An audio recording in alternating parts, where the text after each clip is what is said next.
ciencia, escepticismo. Esto es La Manzana Escéptica. Creo que para abordar esta primera pregunta es necesario acotar ciertos límites de la inteligencia artificial. Creo que todos ya de alguna manera hemos experimentado con ella, hemos tenido la posibilidad de conversar con algunos de los tipos, marcas que se encuentran disponibles en internet y a todos nos sorprende su humanidad. Ya la inteligencia artificial superó el test de Turing. Un entrevistador a ciegas no puede diferenciar el estar conversando con una persona que con una máquina. Ese paso, ese test ya se superó. Todos los que hemos hablado o conversado con alguna inteligencia artificial nos hemos dado cuenta que si no nos dijeran quién está al otro lado, no podríamos diferenciar si se trata de una persona o de una máquina. Y eso ha valido de que algunos consideren que la inteligencia artificial ha alcanzado un nivel de conciencia humana. Y aquí es importante marcar este límite. Es importante marcar la diferencia entre la inteligencia artificial y el ser humano. Una inteligencia artificial no ha desarrollado conciencia, y mucho menos una conciencia equivalente a la humana. Al menos tomando en cuenta la tecnología actual. Si hablamos a futuro, incluso hay autores que niegan enfáticamente que una inteligencia artificial desarrolle en algún momento una conciencia. Uno de ellos, por ejemplo, es Roger Penrose, Premio Nobel de Física del año 2020. Ha escrito extensamente sobre este tema, especialmente en sus libros Sombras de la mente no del emperador. Él coloca un límite a la inteligencia artificial con respecto a la conciencia. Él argumenta que una conciencia no es computable. La conciencia no se puede reducir a algoritmos. Y esto es por un límite matemático que tiene el algoritmo, que es el principio de incompletitud de Gödel. Según Gödel, las matemáticas son consistentes pero incompletas, mientras que la conciencia sería completa pero inconsistente. ¿A qué se refiere este argumento? Principalmente al tema de las paradojas. Un algoritmo no realiza un peso, un valor de una paradoja, ya que la paradoja, al entrar en una contradicción, al hacernos entrar en una contradicción, no es computable, no es matematizable. Gödel llegó a esta conclusión cuando se buscaba reducir a inicios del siglo XX todas las matemáticas a un conjunto de acción. Y Gödel dijo, no, es imposible, no se puede. El sistema matemático va a ser incompleto por definición. Justamente utilizó el tema de las paradojas para demostrar que no se podía reducir todas las matemáticas a un conjunto de axiomas. Pero sucede que la mente, la conciencia sí lo hace. Es por eso que la conciencia es completa, admite las paradojas, pero es inconsistente, justamente porque una paradoja es inconsistente. En cambio, las matemáticas son incompletas, pero son consistentes. Entonces, aquí marca la gran diferencia entre lo que es un algoritmo, una inteligencia programada, de nuestra conciencia. Esta ha sido una explicación pues un poco más compleja, más matemática, pero creo que todos a través de unas simples preguntas podemos deducir, darnos cuenta lo lejano que está la inteligencia artificial de la conciencia humana. Puedo decir una pregunta que le pueden hacer a la inteligencia artificial en este momento, si quieren, o cuando lleguen a su casa, ¿no? Pregúntenle sobre la percepción del tiempo. Van a ver que la inteligencia artificial misma te dice que no tiene una percepción del tiempo. Tiene un cronómetro interno, pero una computadora o una inteligencia o ChatGPT no siente el tiempo pasar. Que de repente nosotros asumimos que sí lo haría, porque como nosotros lo hacemos y lo vemos tan natural, pues vamos a pensar que alguien con quien estamos conversando, que sea una computadora, también lo va a hacer, pero no. Cuando nosotros dejamos de conversar con la inteligencia artificial, no siente una espera, no se aburre, no es que está esperándonos, simplemente tiene momentos marcados. Incluso por cronómetro, sí le podemos preguntar cuánto tiempo nos hemos demorado, pero el que lo pueda medir no significa que lo pueda sentir de la misma manera como nosotros podemos medir la radiación a través de un contador Geiger, pero nosotros no sentimos la radiación. Para que se entienda, por qué la inteligencia artificial no tiene una percepción de paso del tiempo y por lo tanto no puede armar una estructura narrativa de su vida, cosa que nosotros sí hacemos. Y según el filósofo Paul Ricoeur, esto es fundamental para nuestra esencia y para nuestro ser como personas humanas. Por lo tanto, nosotros estamos todavía muy lejos de la inteligencia artificial. Y por lo tanto, buscar integrar la inteligencia artificial al cerebro humano es peligroso porque dentro de todo no sabemos cómo funciona la conciencia. Asumimos que funciona como una computadora, pero este es un error histórico. Es más, existe un artículo que nos explica cómo el avance de la ciencia nos va cambiando nuestros conceptos del cerebro humano. Al inicio, en la antigüedad, se creía que el cerebro era una máquina hidráulica, porque claro, se conocían las máquinas hidráulicas y se veía que el cerebro estaba lleno de fluidos. Pues debe funcionar así. Y ese fue el paradigma de la época hasta que se descubrió el motor eléctrico. Y dijimos, no, el cerebro es un motor eléctrico, no es una máquina hidráulica, funciona con electricidad. Y ese fue el paradigma de la época hasta que descubrimos las computadoras y dijimos, el cerebro es una computadora, pero eso es porque es lo que tenemos a la mano hasta el momento. ¿Y quién nos dice que si nosotros buscamos integrar un cerebro con una computadora, tal como se quiere hacer hoy, pues con el Neuralink, o sea, acá no estoy hablando de ciencia ficción, son casos bien tangibles, nos vamos a encontrar con algo tan absurdo como querer mejorar el cerebro, incluyéndole pues una máquina hidráulica o un motor eléctrico, que el día de hoy lo veríamos como algo realmente salvaje, ¿no? y totalmente absurdo, y que de repente termine matando a la persona, o si no la mata, de repente la vuelve un autómata. Cuestión peligrosa que creo yo no deberíamos meternos hasta no saber cómo funciona la conciencia. Y por las razones que les acabo de decir, la conciencia está muy lejos de la informática, la conciencia humana, de los algoritmos. Les voy a poner un ejemplo sencillísimo. Si nosotros buscamos una foto de un billete de 10 soles, es una foto que va a pesar muy poco. De repente ni siquiera llega al megabyte según su calidad. Para una máquina es muy fácil tomar las fotos, demora menos de un segundo y retiene todos los datos. ¿Cuántos de ustedes han visto un billete de 10 soles en su vida? Y les pediría que me recuerden todos los detalles tal como una computadora los hace. Y ahí nos vamos a dar cuenta que el cerebro humano no procesa la información como las computadoras. Y no es una cuestión de capacidad de memoria, y no es una cuestión de algoritmos. Es una cuestión estructural, diferente, de tal manera que no podemos decir que el cerebro humano es una computadora o siquiera que es integrable a un algoritmo o a una cibernética y que por último de repente incluso sea peligroso. Y como dije, ¿cómo sabemos que no nos convertiríamos en autómatas? Y dejo la pregunta en el aire: ¿cuántos de nosotros estaríamos dispuestos por aumentar nuestra eficiencia a renunciar a la libertad que sabemos que es única y que una inteligencia artificial no la tiene? Gracias. Bueno, muchas gracias a la Facultad de Ciencias e Ingeniería por la invitación. Bueno, yo tengo una postura distinta, ¿no? Sí creo que hemos hecho varios avances con la inteligencia artificial. Ya en algunos casos, cuando se le da información a la inteligencia artificial sobre tus preferencias, se vuelve indistinguible de una persona, ¿no? La mayoría, hay estudios que la mayoría de gente no se da cuenta que está conversando con una máquina, ¿no? Falta mucho para llegar al punto en que la inteligencia artificial sea autoprogramable, aunque ya hay programas que se aproximan, ¿no? El LMM, por ejemplo, los modelos de lenguaje de GPT están abiertos a Internet y una gran base de datos. Pero yo creo que acá el asunto es el tema, creo yo, de fondo, que es la libertad, ¿no? ¿Quiénes de ustedes creen que existe libre albedrío, ¿no? Es un punto importante, ¿no? ¿Creen de verdad que existe libre albedrío? ¿Piensan que el ser humano puede elegir libremente qué hacer y qué no hacer? ¿Cómo deciden libremente las cosas? ¿O son más bien deterministas? La mayoría de científicos creo yo que son deterministas, ¿no? Ese es un legado que viene de la Ilustración. O sea, no hay un fantasma en la máquina, no hay un hombrecito ahí dentro que te dice qué hacer las cosas, ¿no? Es un mecanismo muy complejo que aún falta conocer, pero un mecanismo después de todo.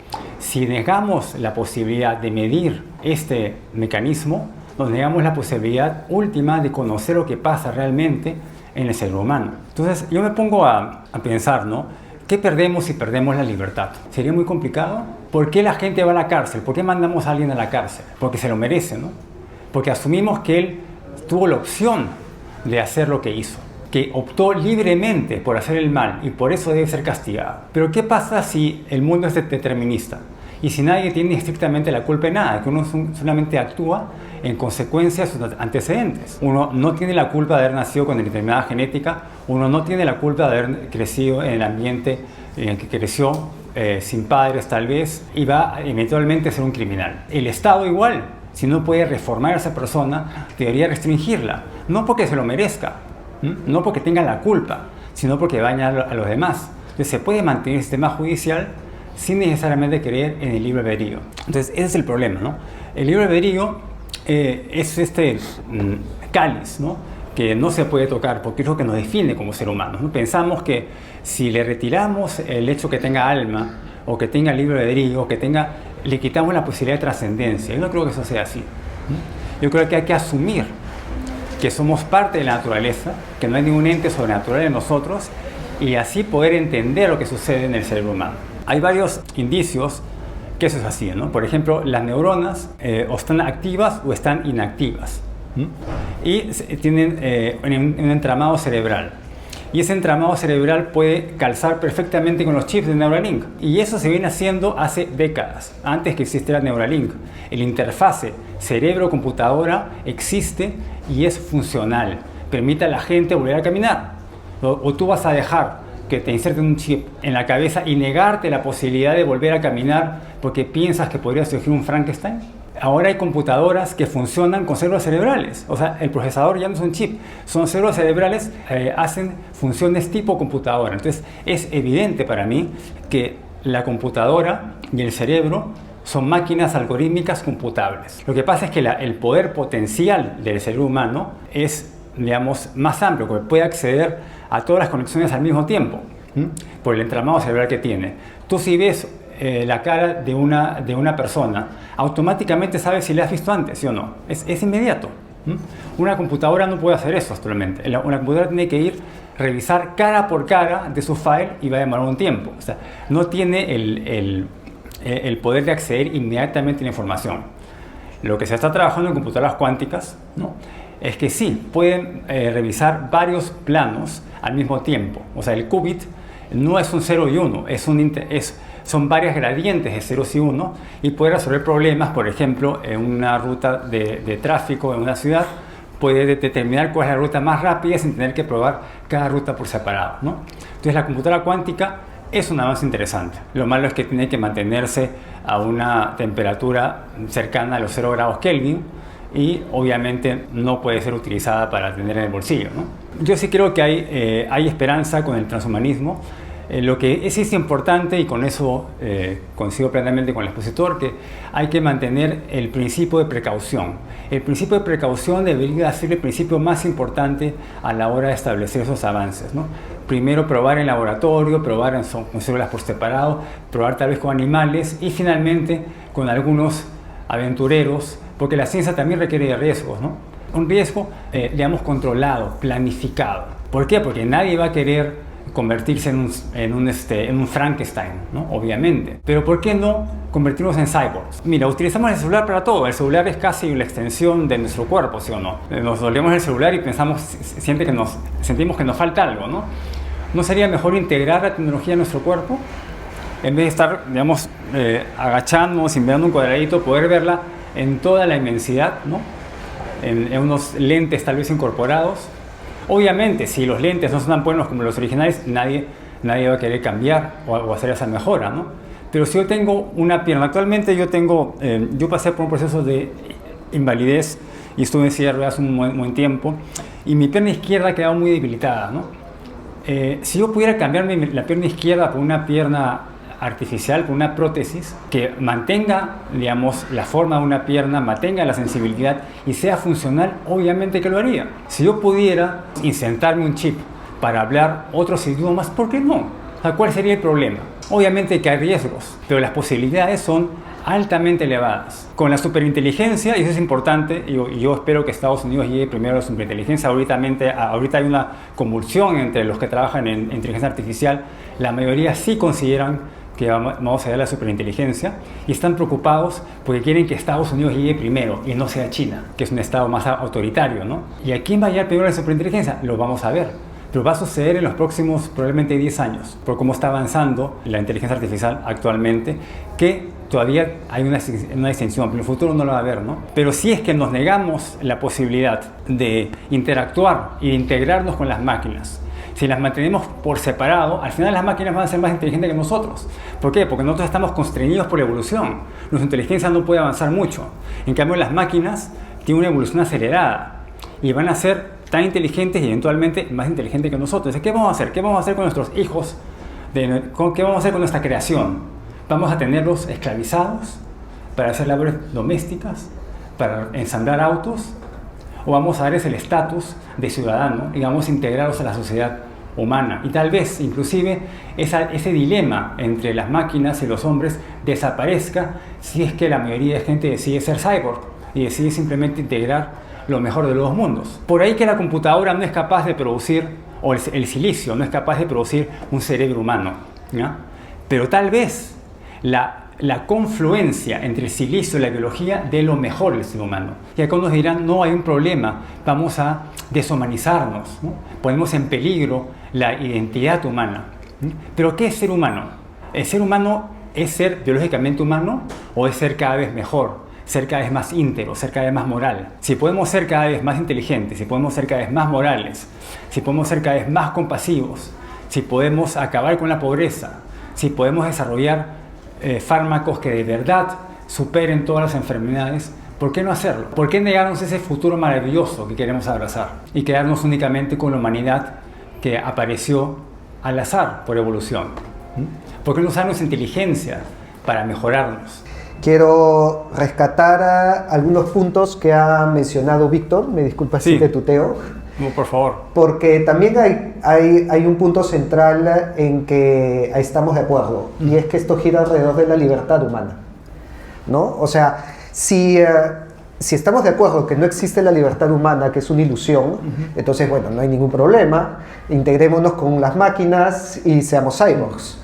Pero si existe la libertad humana y una integración nos reduce o incluso elimina esa libertad convirtiendo en autómatas, creo que los dos estaríamos de acuerdo que no se debería hacer. Sin embargo, yo no sería tan categórico en decir de que la libertad humana es una ilusión, no existe. ¿Por qué? Por más que es cierto, muchos o la gran mayoría de los científicos sean deterministas, los temas en la ciencia no se definen por volumen, no por democracia, ¿no? Sino por qué tan adecuado va con la realidad estructural del universo. Y estructuralmente el universo no es determinista. Si nosotros, o sea, era determinista desde el siglo XIX, pero con el siglo XX que llega la mecánica cuántica y encontramos que las partículas no son bolitas de masa, sino son nubes de probabilidades, y que por lo tanto no podemos decir el futuro de una partícula por el mismo principio de incertidumbre de Heisenberg, que muchos ya lo deben haber escuchado, el gato de Schrödinger, que está vivo y muerto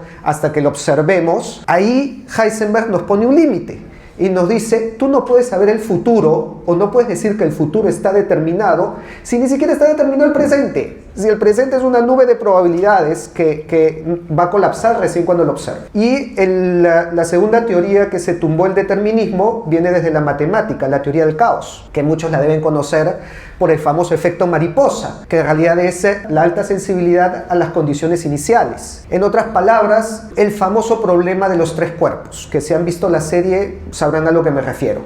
No podemos matematizar, no podemos encontrar una ecuación que nos diga cómo se va a desarrollar en el tiempo tres cuerpos que interactúan entre sí gravitatoriamente. Y eso porque ese es un sistema caótico. Y en un sistema caótico no hay determinismo. Entonces, matemáticamente y físicamente, el determinismo se ha sido extirpado del mundo de la ciencia. Yo no sé por qué nos extirpó al mundo de la filosofía. De repente nos falta dar ese paso. Curiosamente nos hemos quedado deterministas filosóficos, siendo tal vez la misma persona que acepta que el universo estructuralmente no es determinista.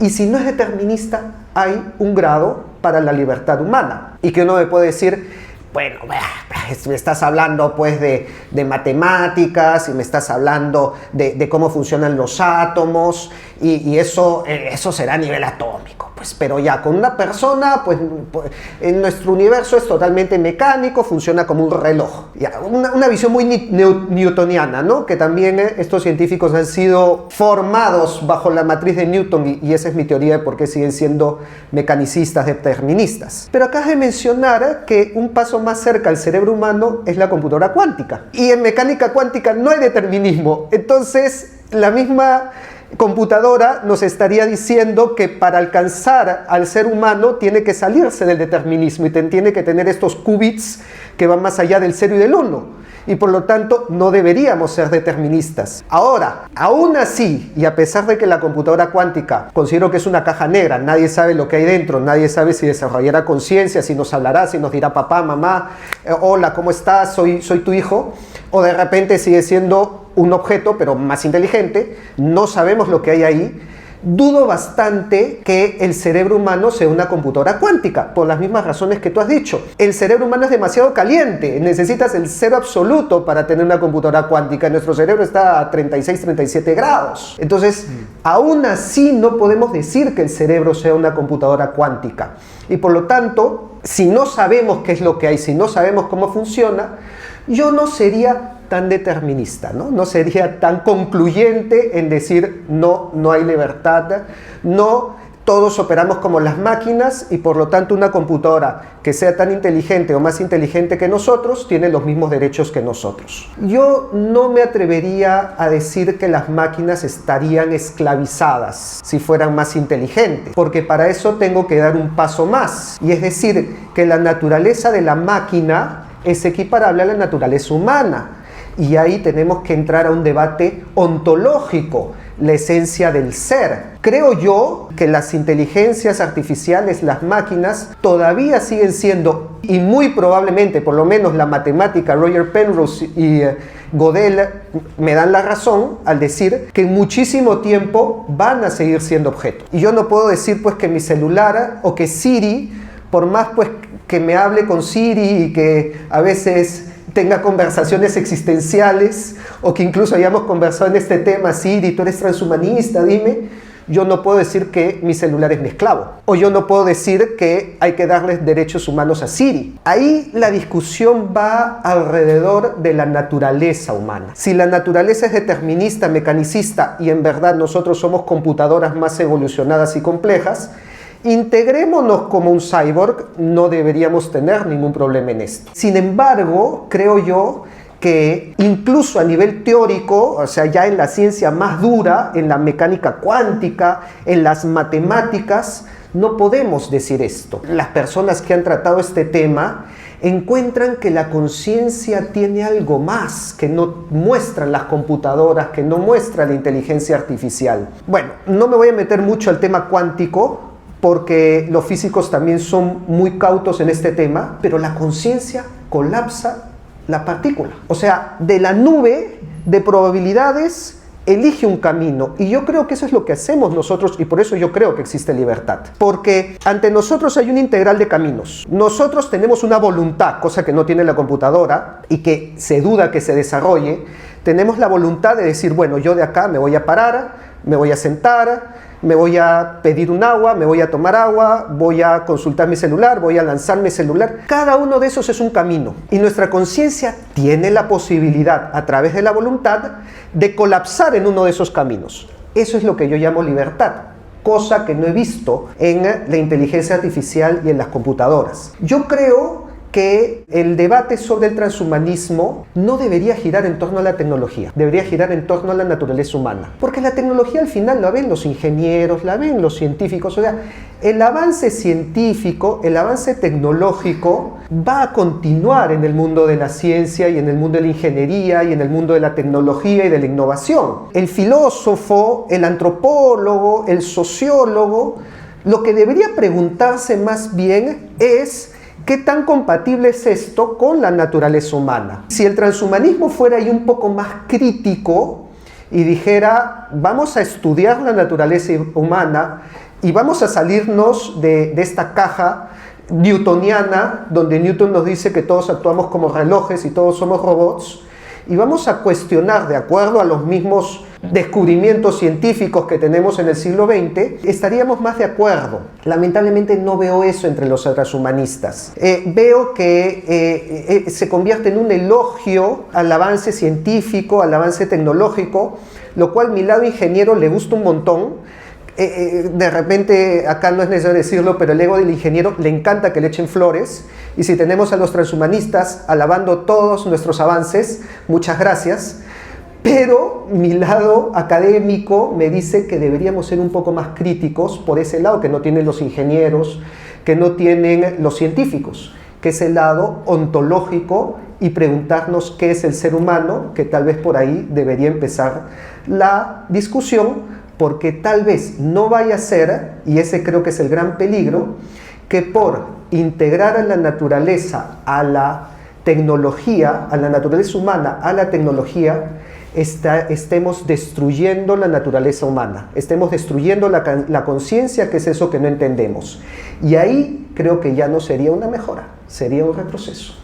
Antes de comenzar, quisiera explicar un poco lo que yo pienso, lo que yo entiendo por la naturaleza humana. Pero antes es importante mencionar que el estudio de las ciencias no es únicamente mecanicista. O sea, Newton era mecanicista. En la mecánica cuántica se habla de probabilidades, ¿no?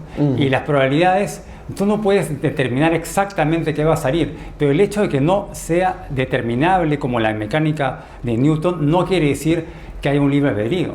Si yo agarro un dado y tiro el dado, ¿sé qué va a salir? No sé si va a salir 1, 2, 3 o va a salir 6. Yo no sé qué va a salir y nunca lo voy a poder saber. Bueno, hay una manera de saber el momentum y el giro, digamos, puedes hacer un cálculo, pero digamos, en el caso de la mecánica cuántica no puedes hacer ese cálculo, es un dado perfecto, es impredecible, pero sí sabes en qué rango va a ser. Entonces, el hecho de que no puedas determinar a dónde va a aparecer tal fotón no quiere decir que existe libre albedrío y no quiere decir que no sea un mundo determinista. Es un mundo probabilísticamente determinista. Yo tiro un dado y sé que va a salir entre 1 y 6. Estoy seguro que va a salir entre 1 y 6. Completamente seguro. Y sé las probabilidades. Y contra más tire el dado, más me voy a acercar a la probabilidad de que la posibilidad de que salga un 6 es del 1 al 6. Si lo tiro 10 veces, probablemente no salga, pero si lo tiro suficientes veces, siempre me va a salir esa probabilidad. Entonces, esa probabilidad es puramente determinista, por más de que yo al tirar un dado en particular no sepa exactamente qué va a salir en ese momento. Entonces, eso no invalida el determinismo, es más, lo amplifica. Habla de un determinismo probabilístico, ¿no? Y de ahí se saca el efecto mariposa del que mencionaste, ¿no? El aleteo de una mariposa en una parte del mundo podría generar un huracán en el otro, ¿no? Ahora que uno entra a un sistema y es muy temprano en el sistema, cualquier vector, por más mínimo que sea, puede generar un gran cambio a futuro. Por ejemplo, digamos que todos descendemos de una familia de protomamíferos que vivió en el Jurásico. Saben todos eso, ¿no? O sea, descendemos de una sola familia probablemente, ¿no? Imagínense que una de esas protorratas estornudó justo en el momento que pasaba un Tyrannosaurus Rex o pasaba cualquier dinosaurio, ¿no? Y se comieron a esa familia. Entonces, no existiría el reino de los mamíferos en ese entonces, ¿no? En ese momento, una sola familia era insignificante, pero puede haber sido determinante. Y todo puede haber sido determinado por una pelusa que probablemente entró a la nariz de una de esas ratitas y pudo estornudar. Pero si esa pelusa venía un poco antes o un poco después, no sucedía ese hecho, el dinosaurio no se da cuenta y aparecía el reino de los mamíferos y con ellos nosotros, ¿no? No quiere decir que esto vaya en contra de las probabilidades, ¿no? A la hora que hay muchas variables en interacción es difícil predecir las cosas. Igual pasa en física, puedes tú determinar la posición de una partícula, pero no el estado energético. Eso es plenamente computable y plenamente determinista también, ¿no? Entonces, bueno. Es probabilístico, no determinista. Creo que acá, entendiendo la diferencia, es que tú dices que dentro de un rango de probabilidades no existe libertad. Yo digo que sí existe libertad. Existe una libertad acotada. Mi libertad no es infinita. Yo no me puedo salir de entre el 1 y el 6 del dado. Pero entre ese 1 y 6 puedo decidir. Tú le llamas libertad al azar. No, Eso a no la libertad. Posibilidad de elegir dentro del azar. Pero no hay elección. Sí hay elección, Al claro. que tiras un dado, ¿cómo eliges? No, pero es que a ver, porque un dado no es como una partícula cuántica. En una partícula cuántica, ese dado sería, en realidad, 6 dados sobrepuestos uno encima del otro. Cada uno de esos 6 dados es un camino que el dado puede seguir cuando yo lo observe. Y cuando yo lo observo, de esos 6 va a colapsar en 1. Así funciona el experimento de las rendijas de Jung, pero mi observación es el que está haciendo colapsar los 6 caminos. Pero no es una observación de que tú lo ves y eres consciente. Es una observación. Le mandas un rayo a la partícula y la partícula en ese momento colapsa la onda y se convierte en partícula. Pero es por el rayo que tú le mandas, por interacción con ese rayo. No lo sabemos. No, eso es lo que pasa. Eso es lo que pasa. Hay y en el experimento de las 2 ranuras, uno sabe la probabilidad de que caiga en una sección y la probabilidad de que caiga todo alrededor. Sabes la probabilidad, pero no sabes dentro de esa probabilidad en cuál va a caer. Eso es lo que pasa. Es un mundo determinísticamente probable. Probabilista. Pero eso no invalida la libertad. Pero no existe libre albedrío. Pues la partícula no es libre de caer en un no. lugar u otro. No, pero la partícula no toma ninguna decisión. No, la partícula no. La decisión se considera... Perdón. No, pero ¿no querían algo más picante? No, si no, regresamos así a todo formalito. Como ¿no? Quieran, como deseen. Sí, no, o sea, yo acá ando bien en... ¿No? O sea, a ver, acá pero sí... Faltaba una pregunta, creo, ¿no? Varias preguntas. No, faltaba una, la tercera. Yo quisiera tener unos 10 minutos para dar mi postura, o 5 minutos para dar mi postura sobre la naturaleza humana. No, ya, Después dale. Si quieres. Yo creo que la naturaleza humana ha sido no muy bien entendida, ¿no? Hay personas que piensan que no existe la naturaleza humana. Mi amigo Piero Ayuso piensa que no existe, por ejemplo. Yo pienso que sí existe, pero no es una cosa fija. O sea, yo no soy esencialista. La mayoría de gente que defiende la naturaleza humana es esencialista. ¿Qué quiere decir eso? Que la naturaleza humana tiene que darse únicamente en el hombre. Únicamente el Homo sapiens tiene el derecho a tener la naturaleza humana. Y cualquier otra cosa que no sea Homo sapiens no sería un ser humano. Yo ahí discrepo. Yo creo que el ser humano significa ser mejor. Es adaptar y evolucionar y cambiar. Antes no éramos Homo sapiens, antes éramos Homo erectus. Nuestros primos hermanos, los Homo neanderthalenses, ¿no? Tenían un cerebro más grande, inclusive que nosotros, ¿no? Pensaban distinto. Pero, ¿por qué no llamarlos también en parte humanos, ¿no? ¿Y por qué no llamar naturaleza humana a nuestras creaciones? Llamamos humanos a nuestros hijos, pero la inteligencia artificial, que va a superarnos en capacidad, ¿por qué no darles también la capacidad de ser ciudadanos? ¿Qué pasa si hacemos esa división? Nos condenamos a la extinción, porque claro, nadie va a querer tener unos hijos súper inteligentes más poderosos que el que tiene las riendas, ¿no? Entonces ahí, ese es otro tema aparte, creo, ¿no? El tema de la supervivencia del ser humano, que yo creo que hay un riesgo ahí de aniquilación de la especie si es que no vamos con cuidado con el término de la inteligencia artificial. Pero ¿qué pasa? Yo no soy esencialista, o sea, yo no creo que exista algo fijo e inmutable que nos haga ser humanos. Pienso que lo que nos hace ser humanos es nuestra capacidad de razonar, de ser compasivos, todas las características positivas del ser humano. Y si podemos erradicar la envidia, la violencia, el odio y una serie de cosas que nos hacen menos humanos, mejor aún, seríamos más propiamente humanos. O sea, la naturaleza humana no es algo fijo, algo dado por Dios o una naturaleza divina. Es algo que está en constante modificación, y ser humano es cada vez ser mejor, intentar adoptar todo lo que uno pueda, sea de la tecnología o sea de la educación, para llegar a mejor puerto, para ser más morales, más inteligentes. Obviamente respetando el principio de precaución. Eso es lo que pienso sobre la naturaleza humana, ¿no? Gracias. Y un poco retomando lo que estábamos conversando. A ver, supuestamente estás en el lado escéptico, yo en el lado esencialista o conservador, no sé. Pero yo soy el escéptico acá. Yo soy el que digo que mientras que la ciencia no lo defina, yo no puedo asegurar qué es lo que hay. ¿A qué te refieres? ¿Al cerebro? No, a la libertad. O sea, mientras que existe espacio para la libertad humana, yo no puedo decir que no hay libertad humana. Una pregunta, ¿también crees en el alma? En un alma aristotélica, no platónica. Ya, pero ¿esa alma alguna vez va a poder ser estudiada por la ciencia? Sí, para mí el alma es la genética del cuerpo, pero no voy a entrar a eso porque es mi propia teoría. Es que hay un problema, los científicos son naturalistas, no son sobrenaturalistas. Entonces, claro. Y tú puedes estudiar únicamente las cosas naturales. Sí. O sea, el libre albedrío y el alma y Dios son entes sobrenaturales que no pueden ser estudiados por la ciencia. Entonces vas a esperar eternamente a que se descubra eso. No, porque aquí estoy hablando de un tema en donde la ciencia va de la mano de la filosofía. En otras palabras, en el mecanicismo no hay espacio para libertad. Ahí sí estamos de acuerdo, ¿no? El universo es como un reloj y todo está determinado. Pero el universo no es así, se sabe que no es Pero así. El universo no es así, y el que no sea así ya te da un espacio para la libertad. Es probabilístico. es probabilístico, pero ya no lo niega. Y mientras la Pero ciencia... saltar de que existe una probabilidad de que no sepas qué va a pasar exactamente en ese punto, hacer esa afirmación o aceptar ese hecho y ahí decir que tenemos libre albedrío es un salto cuántico. Yo diría que el salto cuántico es negar la libertad en base a una interpretación en donde la ciencia no se mete. ¿Qué te hace pensar que tienes libre albedrío?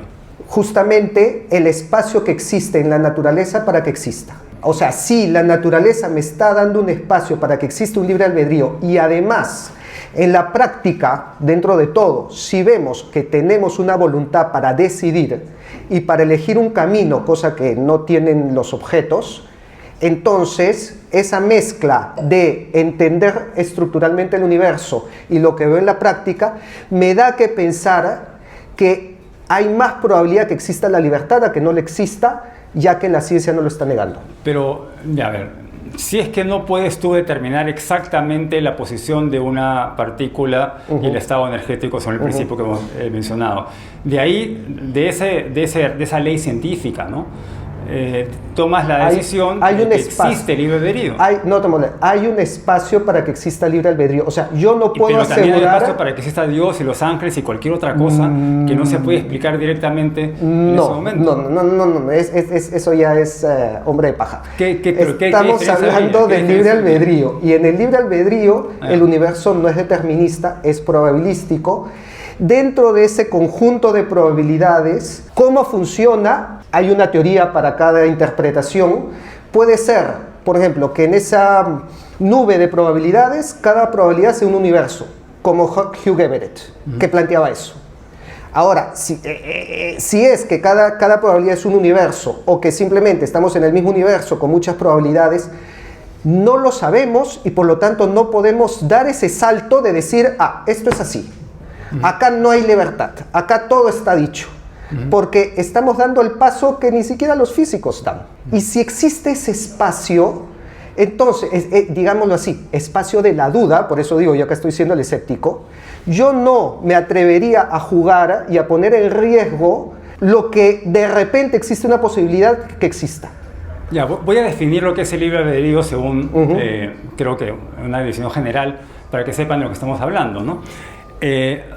Digamos, actuar libremente, o sea, ejercer el albedrío significa actuar sin ningún tipo de influencia, ni siquiera interna ni externa. O sea, sin influencia del ADN, sin influencia de las memorias, de lo que se llama la historia de contingencias en psicología, sin influencia de actores externos. Eso es actuar libremente. O sea, el libre albedrío niega el principio fundamental de la ciencia, que es causal. Hay una causa y esa causa se genera el efecto. Entonces, los que creen en el libre albedrío creen en un efecto que aparece de la nada, sin causa. Ese es el gran problema. Ojo, ese es el gran problema. Cuidado, esa es una difusión muy platónica, en donde existe un mundo de las ideas que está libre de toda influencia universal y física, y por lo tanto nosotros en un alma etérea podemos actuar de acuerdo a ese mundo de las ideas. ¿Cuál es tu definición de libre albedrío? Aristotélica totalmente.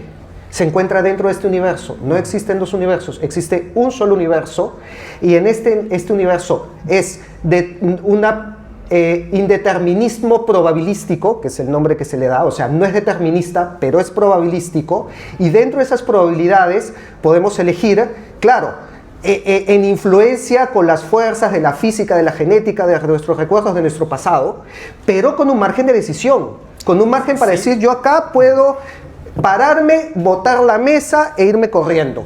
O de decir... Y eso lo haces libremente sin un tipo de influencia. Hay influencia, pero también entonces hay margen... No es libre. Pero si hay una influencia, hay no margen es para la libre. libertad. Hay margen para la voluntad, perdón. O sea, hay una parte que sí es controlado y otra parte que no es es controlado. Voluntad. ¿Y cómo sabes Así qué es. parte es la... O sea, ¿cómo sabes qué parte es Ahí está el completamente detalle. autónoma? No lo sabemos porque no sabemos cómo funciona la conciencia. Pero lo que sí sabemos es que no podemos decir que somos máquina. A ver, yo acá tiro todo esto acá porque obviamente... El salto de fe es decir que somos máquinas. Eso es un salto, esa es la afirmación, ese es el dogma. Pero si yo digo, no podemos decir que somos máquinas... Eso no es un dogma, es un axioma. Es un axioma. Es un axioma para poder trabajar en la máquina. Si no, ¿cómo vas a poder trabajar en la máquina? Yo niego tu axioma. Si es que yo voy donde un mecánico y digo que hay un fantasma que impulsa el auto, pues ¿cómo lo pueden manejar? Si es un axioma... El mecánico asume que es una máquina, igual que los médicos asumen que es una máquina, los psicólogos y en todas las ciencias asumen que somos una máquina. Ya, si es un axioma, lo puedo negar. Lo que pasa es que hay personas que defienden pues, la dignidad humana. Yo creo que es uno de los grandes errores, como pensaba Skinner, ¿no?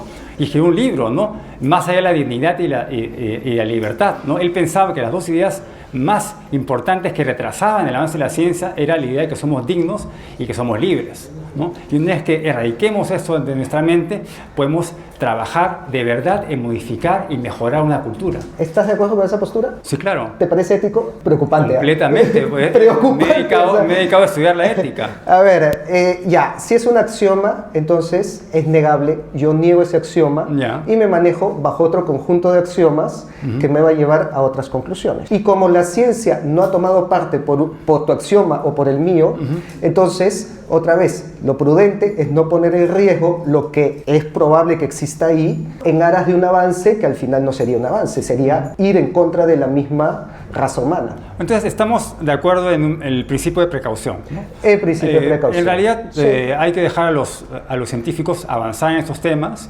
y que respeten. Y no meter los chips en el cerebro. Porque el hecho de que exista o no algo libre albedrío es irrelevante. En realidad, los que trabajan en inteligencia artificial no se levantan todas las mañanas despeinados y preocupados porque vayan a exterminar el albedrío, ¿no? Obviamente eso no está en sus cabezas, ¿no?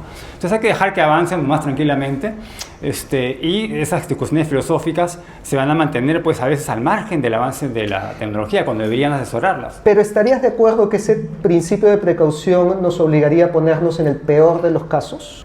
Yo creo que es una cuestión también probabilística, ¿no? Si hay alta probabilidad... Si hay una pequeñísima, infinitesimal probabilidad de que sí exista libre albedrío y naturaleza humana, ¿estarías de acuerdo en no meternos con eso? Si hay razones suficientes como para saber que se va a dañar. Yo diría que más bien se potenciaría. Si existe libre albedrío, de verdad, digamos, ante la posición de que exista, tendría que ser algo que se puede estudiar. Pero yo sí creo que se puede, en principio la ciencia puede descubrir todo lo que, digamos, puede empeñarse en descubrir. Si lo destruyes, no se potencia, ¿no? Pero, volver un cerebro cyborg le quita su libertad y lo vuelves un autómata, no lo has potenciado. Lo que pasa es que yo creo que somos autómatas en una manera, o sea, en realidad nos venimos programando y reprogramando con nuestro entorno todos los días. Tu creencia. Claro, soy determinista y no estoy solo, pero no es que sea una creencia. Pero es una creencia falsable, no es una creencia en el libre albedrío que es infalsable por principio. Si la falsamos con las matemáticas, te va a decir que no somos autómatas, que la conciencia va más allá de los algoritmos. ¿Y cómo así las matemáticas pueden demostrar que no somos autómatas? Con el principio de incompletitud de Gödel. Ese es un principio para las matemáticas. No. Bueno. Es que no confundas el principio de certidumbre con incompletitud. Determinista. Incompletitud de Gödel. Si yo tiro un dado y sale y no puedo predecir qué sale, no es que haya libre albedrío. Esa es la experiencia. Me equivoqué en mis palabras. Ese es incertidumbre. Ahora estoy citando a Gödel, matemáticas. Quiero una incertidumbre, no es incertidumbre, es incompletitud. Y Gödel te dice que las matemáticas no son completas. Es que los sistemas complejos y cualquier... No complejo, completo. Ya, bueno, pero quería lo que quiere decir. Los sistemas complejos y cualquier persona que trabaje con algoritmos, sistemas complejos, son impredecibles. A partir de cierta complejidad es impredecible. Tú puedes sacar la probabilidad de que haga algo. Igual pasa en psicología. Yo he tratado pacientes por años y tú no puedes predecir si se va a suicidar, si no se va a suicidar, si se va a deprimir. No puedes saber con exactitud. Porque es humano. Porque no es una máquina. No, porque es una máquina compleja y que trabaja por probabilidades. No es un mecanismo simple. A ver, una máquina... Como es complejo, puedes saber más o menos lo que podría hacer. Hay psicología de masas. O sea, porque hay psicología, te das cuenta que es predecible y es comprensible hasta cierto punto. O sea, los psicólogos pueden saber qué va a pasar con la persona con un cierto grado de probabilidad, igual que la mecánica cuántica. O sea, todo sistema complejo está sometido a esas reglas, pero decir que un sistema complejo que es en principio impredecible al pie de la letra, simplemente hay un rango de probabilidad y decir que eso es libre albedrío es hacer un santo digamos, categórico ahí, ¿no? ¿Has leído Sombras de la mente de Roger Penrose? Estoy familiarizado con su trabajo. Él era un matemático que trabajó con un anestesiólogo para probar que el cerebro... anestesiólogo era. No, digo, Penrose es físico. Sí, él es matemático, sí. Él trabaja en física matemática, no en física experimental, sí. Y trabajó con un anestesiólogo para plantear la teoría de que el cerebro es cuántico, ¿no? Pero como ya les expliqué, el cerebro no podría ser cuántico porque no podría generar qubits si no tiene la temperatura adecuada, ¿no? Entonces, aparentemente ahí no se asesoró bien, no lo sé. Recomiendo leer Sombras de la mente de Penrose. Lo voy a leer. Bueno, primero, muchas gracias por la acogida, por el debate. A mí me encanta debatir posturas contrarias. No tengo la convicción de que no exista libre albedrío, pero tengo la confianza de que si vamos a entender algo científicamente tenemos que hacerlo por la vía naturalista. O sea, no estoy de arranque dispuesto a renunciar a esa capacidad, ¿no? Entonces yo creo que tenemos que hacer un esfuerzo siempre por mantenernos en la línea del naturalismo, intentar encontrar explicaciones a los sucesos. ¿Por qué? Porque de esa manera se puede crear tecnología. En cambio, si la filosofía descubre o elabora un concepto que está desvinculado de lo que sucede en la parte técnica, probablemente no llegue a buen puerto, ¿no? La buena filosofía es la que acepta los resultados de la ciencia, intenta más bien ordenarla, ¿no? Excelente, muy agradecido también, agradezco a Víctor por esta muy interesante conversación y reitero, pido disculpas a los organizadores y a Víctor por saltearme olímpicamente todas las reglas del debate. Creo que nunca llegó la tercera pregunta, pero dentro de lo que hemos conversado la hemos tocado. Pero creo que también querían ver algo más picantito. Sí, yo estoy de acuerdo, ¿no? Completamente. Me parece interesante poder intercambiar directamente. Así es, me parece mucho mejor. Creo que se enriquecen más. Y como diría una muy buena amiga, pelea de nerds es lo más interesante que pueden encontrar en redes sociales. Yo incentivo muchísimo la pelea de nerds y la pelea de ñoños, porque creo que ahí terminamos aprendiendo todos, ¿no? Y de repente los que más han salido ganando son ustedes a la hora de ver un hecho que a mí aquí me parece fundamental. El que no estemos de acuerdo no significa que seamos enemigos. Es más, incluso el hecho que nos peleemos no significa que eso pase al tema personal. De acá podemos salir, tomarnos una chela y quedar entre patas, porque eso incentiva el intercambio de ideas. Completamente de acuerdo. Una cosa es criticar las ideas, otra cosa es criticar a la persona. Y acá nadie criticaba a la persona, ¿no? Uno es libre de adoptar sus ideas y de dejarlas, ¿no? Así es. Entonces, justamente la importancia de la pluralidad del debate es escuchar las buenas ideas, las que tienen sustento, ponerlas a debate, y creo que esa es la función de una universidad, el avanzar en el conocimiento en base a este tipo de conversatorios. Así que pues muchas gracias a todos ustedes, gracias a Víctor, gracias a los organizadores, gracias a la PUC. Muchísimas gracias. Chao. Vamos a tomar una chela.